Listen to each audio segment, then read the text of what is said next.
This is the Late Round Podcast with your host, JJ Zacharisa.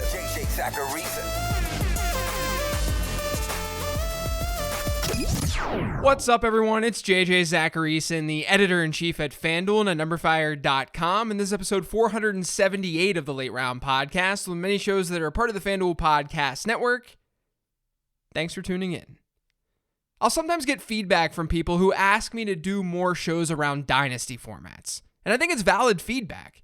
I just can't necessarily focus a huge chunk of my energy to dynasty on this podcast because the audience is largely a redraft one. And redraft also has a larger audience in general. But when the season comes to a close and when things slow down, I'm able to fire off some dynasty-related episodes, and this is one of them. Before I go on, I know a lot of you don't play dynasty formats. That's totally cool and fine. I understand this episode won't totally hit for you. But if you're not a dynasty player, all the way back in 2018, I did an episode with the great Ryan McDowell of Dynasty League Football where we covered the basics of dynasty fantasy football. That's episode 111. Ryan's an awesome analyst. I play in a lot of leagues with him, and I can tell you guys he's one of the best out there at the game. But I play in a good number of dynasty leagues now, and I have been for a handful of years. And like redraft, my strategy is constantly evolving. And I would say that it's evolved a lot more on the dynasty front than the redraft one since I started playing. One thing that's very obvious in dynasty is that the market is incredibly important to understand. More so than your regular redraft league.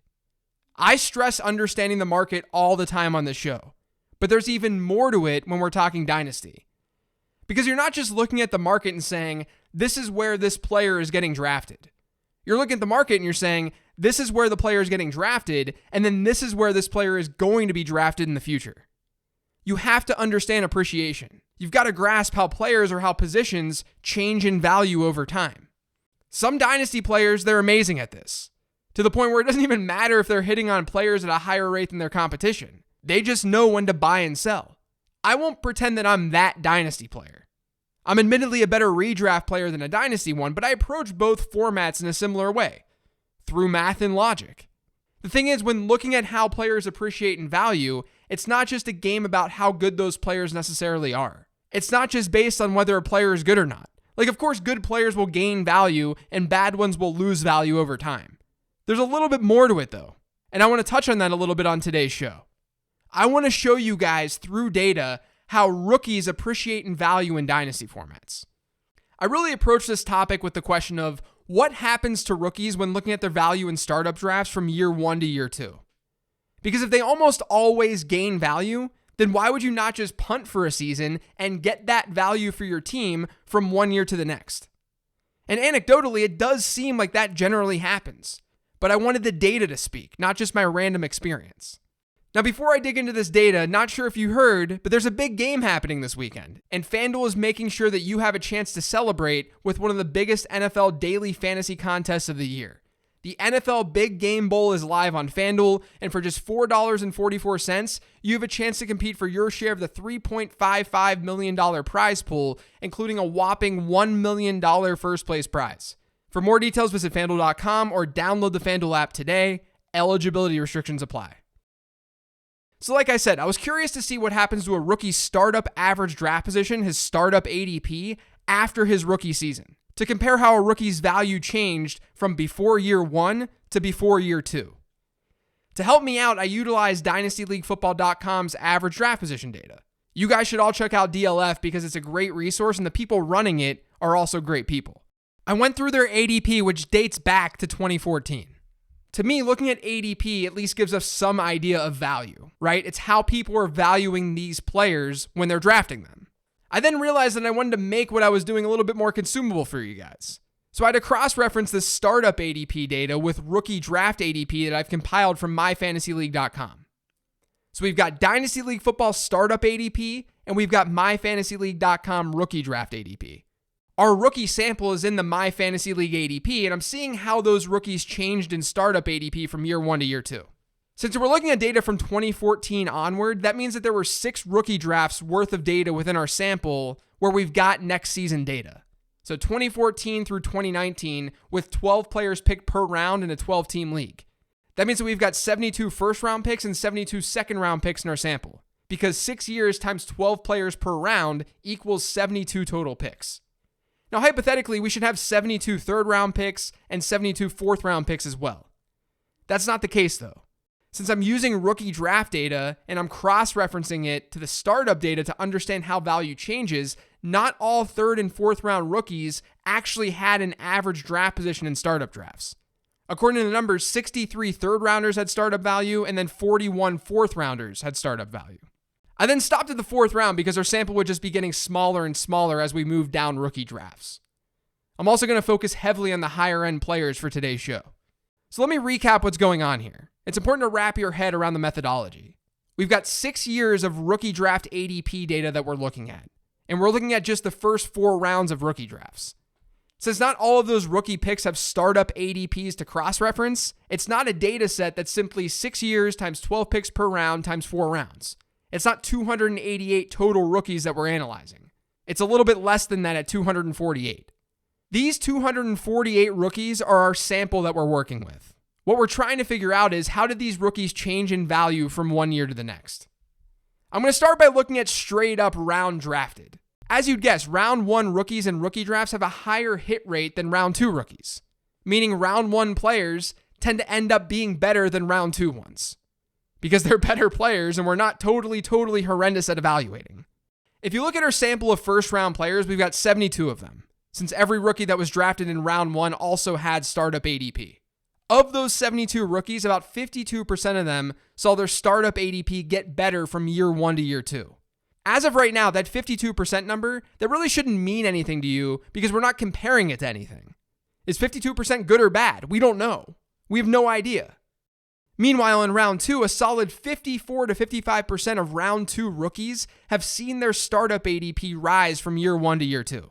And by the way, keep in mind that some round 1 rookie draft players, they have high startup ADPs to begin with. So sometimes it's really hard to increase that value. But that doesn't totally matter just yet because we're looking at this in a binary, did this player gain value way. When you get to round 3, things aren't as strong. 40% of our round 3 samples saw their value increase year over year, whereas 42% in round 4 saw their value increase. So at a high level, this tells us that a random first or second round rookie pick, they're likely to see an increase in value year over year, an increase in startup ADP. That's not that big of a surprise. We all value first and second round rookie picks a lot more than third and fourth rounders.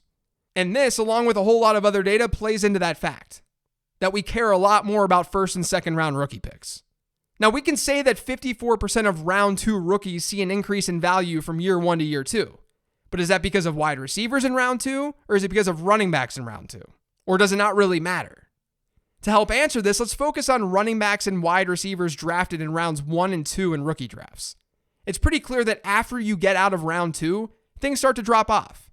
And we're most concerned about the higher end players anyway whenever we draft.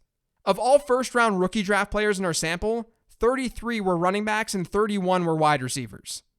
Of those running backs, about 48% of them saw an increase in startup ADP from their first to second seasons, whereas about 55% of wide receivers saw an increase. I think this is actually kind of meaningful. It does appear that wide receivers are at least a little bit of a safer bet in round 1 of rookie drafts than running backs are when you're looking at the rate that they increase in value year over year. In round 2, that's flipped. Round 2 wide receivers see an increase in year over year startup ADP just 44% of the time. That's 56% for running backs. This actually plays into something that I found a few years back when analyzing the value of rookie picks. I did a study on that, and to be honest, I don't fully believe in what I said back then. That's going to happen. Sometimes I do studies and I realize that there was more to those studies than I was aware of when I put the studies together. But one of the things that was evident and that I still believe in was that round 2 rookie draft running backs, they're kind of awesome. They had a higher than normal hit rate compared to other positions in that round. And we're seeing that with this data as well. I always try to find some sort of logic and form some narrative as to why something like this would be the case. And I think it's that we're enamored with immediate opportunity at running back, which drives up the costs for rookies who are in immediate positions to get touches. A perfect example of this is the absolute worst pick over the last 6 years of rookie drafts when considering cost and when considering how that player then saw his startup value change year 1 to year 2. And that's Samaje Perine. Perine wasn't a special prospect, and he wasn't even a day 1 or day 2 pick. But he landed in Washington where there was an open backfield, or so we thought. Meanwhile, according to My Fantasy League's rookie draft ADP, Pirine was selected right around Kareem Hunt and before Alvin Kamara. Both of those running backs had higher draft capital than Samaje Perine did. Draft capital alone, or where those players were selected in the actual NFL draft, that should have told us that something was up. Running backs who were drafted day 2 of the NFL draft, so backs who were drafted in rounds 2 and 3, if you can get one of them in the second round of your rookie draft, you should jump on it. And oftentimes the players who emerge as the awesome values in that area of rookie drafts are the ones who don't seem to have a path to immediate production because someone's in their way. Like David Johnson or Jeremy Hill or Marlon Mack or even Damian Harris. And then of course this year we saw that with Antonio Gibson. The point I'm trying to drive home here is that round 2 rookie running backs, generally speaking, they appreciate in value better than round 2 wide receivers do. At least when looking at it in this binary fashion. And then round 1 wide receivers do so better than round 1 running backs. Now, this doesn't necessarily tell the whole story of what I'm trying to solve here. Thus far, I've only compared rookies to other rookies. We can see that first round rookie draft wide receivers appreciate in value better than running backs do from year 1 to year 2. And that's helpful when looking at how we might want to build through a rookie draft. But what we really should be concerned about is how rookies change in value versus non-rookies. And this is where things start to get really interesting. As I said earlier, not every rookie draft pick has startup ADP. And not every rookie with startup ADP obviously had a high ADP. If we're going to compare how player value changes between rookies and non-rookies, we need to compare them within the same parameters. This is kind of arbitrary, but let's look at this by looking at rookies who were drafted in the top 200 in startup drafts since 2014, and then compare that to the non-rookies who were drafted in the top 200. Now keep in mind, the top 200 is pretty deep in startup drafts. Since 2014, we've had 203 rookies drafted in the top 200 who were also taken in rookie drafts. These players range from the first round to the 4th round of rookie drafts. They were all over the place. We have a wide variety here. Of those 203, the median change in year-over-year startup ADP was about -5, which tells us that a typical change in ADP for those players was to fall in ADP. They decrease their ADP. That's not necessarily shocking considering lower-end players don't hit at a very high rate. And every year, we've got surprise players entering the top 200, and then we've got a brand new rookie class that pushes players down. Now, of the 203 rookies, 97 of them saw an increase in ADP year over year, meaning about 48% of top 200 rookies have increased their year-over-year value in startup ADP over the last 6 years. Now, let's look at the non-rookies. Of the non-rookies, the median fall in ADP over this time frame has been a little bit over 9.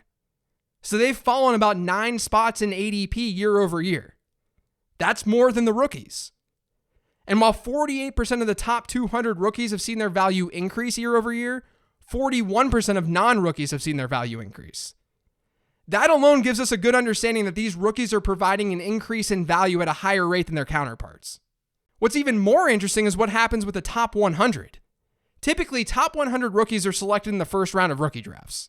Over the last 6 years where we have next season data, about 84% of rookies drafted in the top 100 of startup drafts had first round rookie draft ADPs. So let's look at these high-end players. How different is the market value of a rookie in the top 100 versus a non-rookie? Well, I should first say that of all the rookies with top 100 startup ADPs, every single one of them, and there were 79 of them, but each one of them had some sort of ADP the following year. Because of non-rookie players retiring or performing poorly, we actually saw 6% of that sample have no real ADP the following year. So there's a difference right there. But here's the thing that probably matters most of all. If you look at the 79 rookies who had their ADP in the top 100 of startup drafts, 53% of them saw their ADP rise from year 1 to year 2.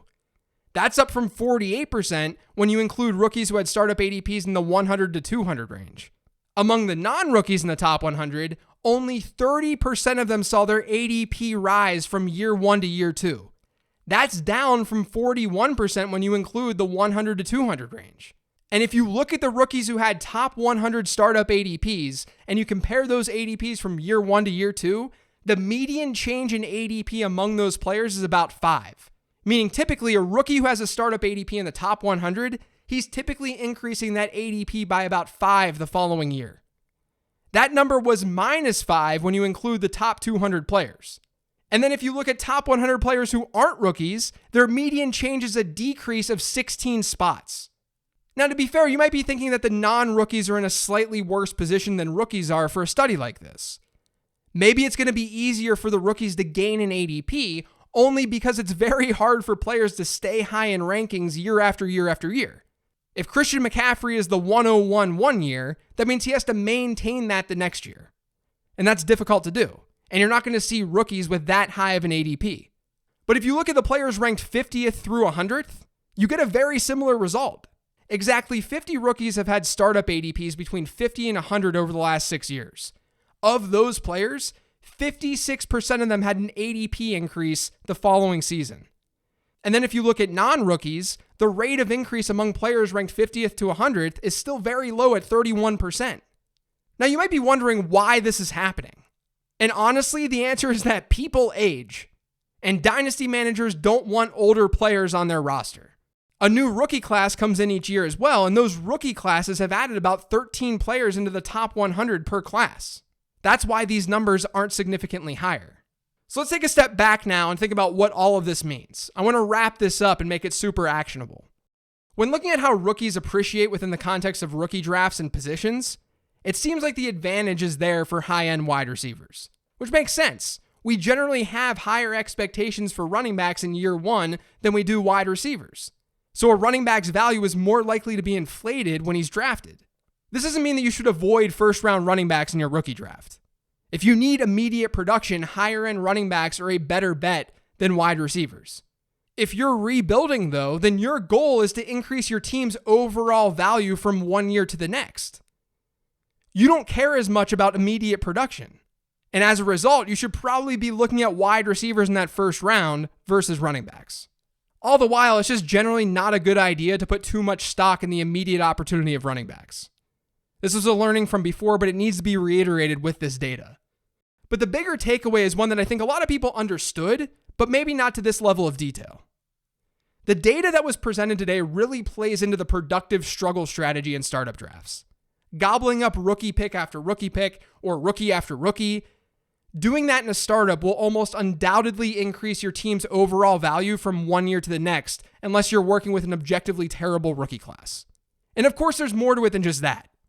I looked at this from the perspective of rookies versus non-rookies, but you could take this a step further and break down the non-rookie group to look at second-year players, third-year players, and so on. But my big question today was about rookies. And what the data shows is pretty glaring. It's pretty obvious. If you're not looking at production because you don't necessarily need to win right away in your dynasty league, and if you're looking to obtain value in relation to the market, you should be heavily targeting rookies in startup drafts. Because they definitely appreciate in value from one year to the next at a much higher rate than veterans do. And that rate is probably higher than you even realized. That's going to do it for today's show. Thanks to all of you for listening. If you've yet to subscribe to the Late Round Podcast, make sure you are by searching for it pretty much anywhere podcasts can be found. And don't forget to follow me on Twitter at LateRoundQB. Thanks for listening, everyone. I hope you enjoyed it. I'll be back in your ears on Friday with the weekly mailbag show.